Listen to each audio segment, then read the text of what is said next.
Hello friends, welcome to சமையல் சம்பவம். இன்றைக்கி நம்ம சேனலில் சூப்பரான இட்லி பொடி எப்படி செய்கிறதுன்னு பார்க்கலாம். என்னதான் விதவிதமாக இட்லி தோசைக்கு சைடிஷ் வச்சு சாப்பிட்டாலும் இந்த இட்லி மிளகாய் பொடியில் இருக்கிற அந்த டேஸ்ட்டே தனி தான்.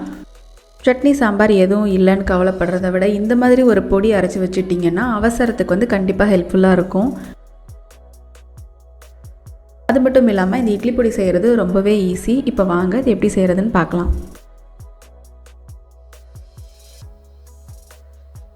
இட்லி பொடி செய்கிறதுக்காக 1/4 கிலோ அளவு உளுந்தம்பருப்பு எடுத்திருக்கேன்.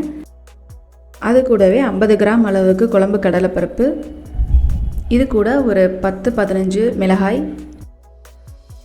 வாசத்துக்காக கருவேப்பிலை கொஞ்சம் சேர்த்துக்கலாம்.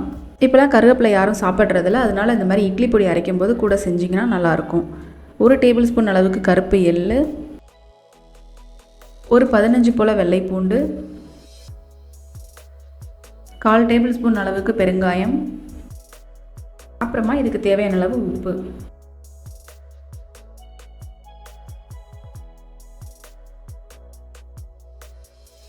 ஃபஸ்ட்டு ஸ்டவ் ஆன் பண்ணிவிட்டு அதில் ஒரு பேன் வச்சுக்கலாம். இதுக்கு எண்ணெய் எதுவுமே ஊற்ற தேவையில்லை.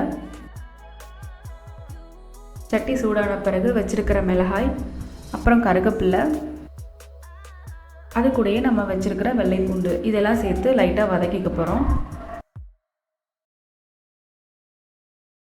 கருவேப்பிலையில் இருக்கக்கூடிய தண்ணி சத்து எல்லாமே போயிட்டு நல்லா காஞ்சி வரும். அது வரைக்கும் நம்ம லோ ஃப்ளேமில் வச்சு வதக்கிட்டே இருக்கணும்.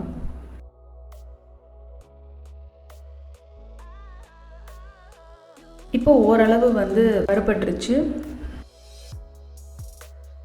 இதை ஒரு பாத்திரத்துக்கு மாற்றிக்கலாம். அதே சட்டியில் நான் எடுத்து வச்சுருக்கிற உளுந்தம்பருப்பு சேர்த்துக்கிறேன்.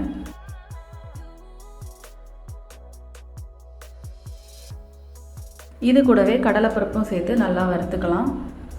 இதுக்கு நீங்கள் தனித்தனியாக வறுக்கணும்னு அவசியம் இல்லை, ஒன்றா போட்டாலே நல்லா தான் வறுப்படும்.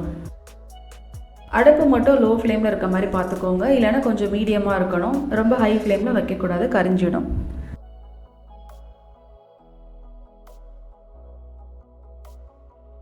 கையெடுக்காமல் வறுத்துக்கோங்க. இப்போ ஓரளவு நல்லாவே வறுபட்டுருச்சு. இந்த ஸ்டேஜில் நம்ம வச்சுருக்கிற எள்ளு சேர்த்துக்கலாம். இது ஒரு 2 நிமிஷம் வறுத்தா போதும்.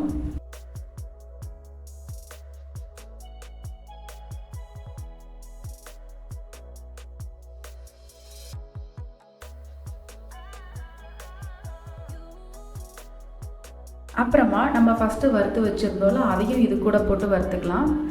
இந்த டைமில் வெள்ளைப்பூண்டில் இருக்க நீர்ச்சத்து எல்லாமே போயிட்டு ரொம்ப நல்லாயிருக்கும். அதுக்காக தான் இந்த மாதிரி செய்கிறோம்.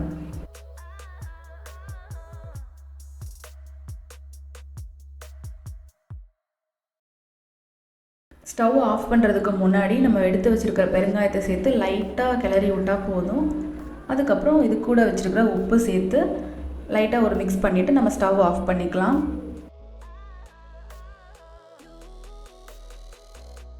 அவ்வளோதான். இதை ஒரு பாத்திரத்துக்கு மாற்றி ஆற வச்சிடலாம்.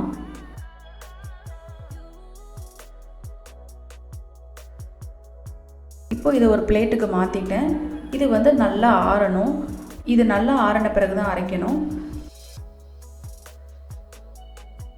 இப்போ பாருங்கள், நல்லா ஆறிடுச்சு. இதை ஒரு மிக்ஸி ஜாருக்கு மாற்றிட்டு அரைச்சி எடுத்துக்கலாம். அரைக்கிறது ரொம்ப வலுவலுன்னு அரைச்சிடக்கூடாது, ஓரளவு நொரப்பாக இருக்கணும். அது மாதிரி அரைச்சிக்கோங்க.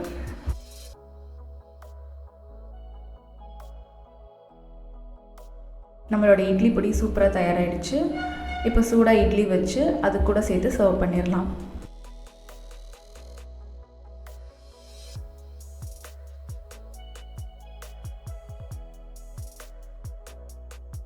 இட்லி பொடி கூட நல்லெண்ணெய் சேர்த்து சாப்பிடும்போது ரொம்பவே நல்லாயிருக்கும். நீங்களும் இந்த ரெசிபியை உங்கள் வீட்டில் ட்ரை பண்ணிவிட்டு எப்படி இருக்குன்னு சொல்லுங்கள். அது மட்டும் இல்லாமல் இந்த இட்லி பொடியில் நம்ம கருவேப்பிலை, அப்புறமா பூண்டு இதெல்லாம் சேர்க்குறதால அதோட ஃப்ளேவர் ரொம்பவே நல்லாயிருக்கும். உங்களுக்கு பிடிச்சிருந்தா நம்ம சேனலை சப்ஸ்கிரைப் பண்ணிக்கோங்க.